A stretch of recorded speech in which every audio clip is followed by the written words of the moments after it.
যে রিজিক আমি আমার মায়ের পেটে থাকতেই আল্লাহ তাআলা লিখে দিয়েছেন, সেই রিজিক ভোগ না করে আমি কোনোদিন মরবো না। বিষ্ণু সাল্লাল্লাহু আলাইহি ওয়াসাল্লাম আমাদেরকে জানিয়েছেন, তোমার জন্য যে রিজিকের বন্দোবস্ত, যেই অ্যালটমেন্ট আছে, সেটা ভোগ না করে, উপভোগ না করে তুমি মরবে না, এবং সেটা আপনি উপভোগ করবেন, আপনার কাছেই আসবে।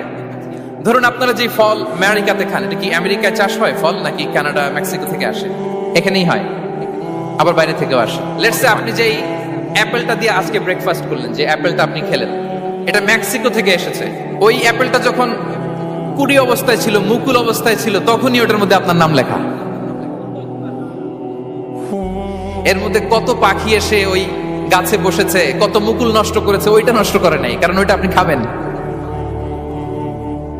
ওইটা পুষ্ট হয়ে সুন্দর একটা ফল হয়ে ইম্পোর্টেড হয়ে এটা আমেরিকাতে আসলো, আমেরিকার বাজারে।